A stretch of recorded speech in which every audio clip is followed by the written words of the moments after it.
Hello everyone, welcome back to Mom's miracles.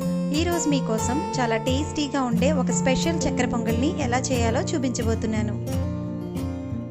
దీంట్లో special ఏంటి అనుకుంటున్నారా? ఇది రెగ్యులర్గా రైస్తో చేసుకునే చక్కెర పొంగలి కాదండి, అటుకులతో చేసుకునే చక్కెర పొంగలి. ఇది చాలా టేస్టీగా ఉంటుంది, మీరు కూడా ట్రై చేయండి.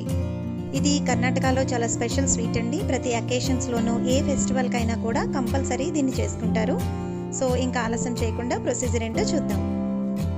దీనికోసం 1 కప్పు అటుకుల్ని తీసుకున్నాను. ఈ అటుకులు అనేవి గట్టి అటుకులను తీసుకోవాలండి, అప్పుడైతే మనకి పొంగల్ చాలా బాగా వస్తుంది. ఇలా ఒక స్ట్రైనర్లోకి తీసుకుని దాంట్లో కొంచెం కొంచెంగా వాటర్ని యాడ్ చేసుకుంటూ అటుకుల్ని వాష్ చేసుకోవాలి. ఈ విధంగా చేయడం వల్ల దాంట్లో ఉండే డస్ట్ అంతా కూడా పోతుంది. అటుకుల్ని ఈ విధంగా బాగా వాష్ చేసుకుని పక్కన పెట్టుకోవాలి. ఇప్పుడు ఒక గిన్నెలోనికి 1/2 కప్పు వరకు బెల్లం తురుమును తీసుకున్నానండి. 1 కప్పు అటుకులకి 1/2 కప్పు బెల్లం అయితే కరెక్ట్గా సరిపోతుంది.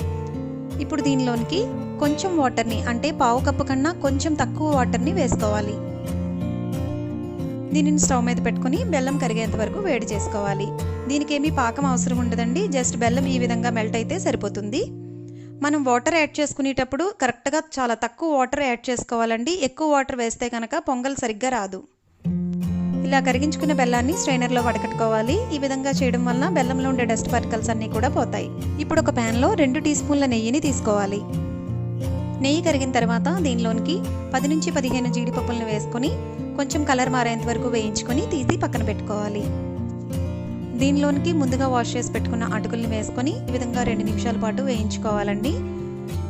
ఇప్పుడు 1/2 కప్పు వరకు పచ్చి కొబ్బరి తురుమును కూడా వేసుకుని రెండింటిని కూడా కొంచెం బాగా వేయించుకోవాలి. జస్ట్ 2-3 నిమిషాల పాటు వేయించుకుంటే సరిపోతుందండి. అంటే దాంట్లో ఉండే మాయిశ్చర్ అంతా పోయి మంచి వాసన అనేది వస్తుంది. అప్పటి వరకు వేయించుకుంటే సరిపోతుంది.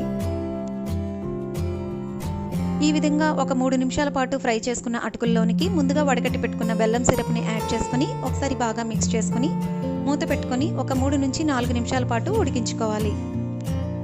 చూసారు కదండి, ఒక 4 నిమిషాల తర్వాత ఈ విధంగా దగ్గర పడింది కదండి. ఇంకొంచెం మాయిశ్చర్ అనేది మనకు తెలుస్తుంది కాబట్టి ఇంకొక 2 నిమిషాల పాటు ఉడికించుకుంటే సరిపోతుంది.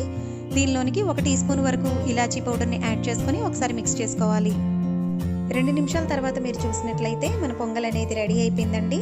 అసలు వాటర్ కంటెంట్ అనేది లేకుండా మొత్తం బెల్లం సిరప్ అనేది అటుకులు అబ్జార్బ్ చేశాయి కదండి. ఇలా వస్తే కనుక మనకు పర్ఫెక్ట్గా వచ్చినట్లు. చూసారు కదా, చాలా పొడి పొడిగా మంచి టెక్స్చర్తో వచ్చింది కదా. ఇప్పుడు దీనిలోనికి ఫ్రై చేసుకున్న జీడిపప్పుల్ని యాడ్ చేసుకోవాలి.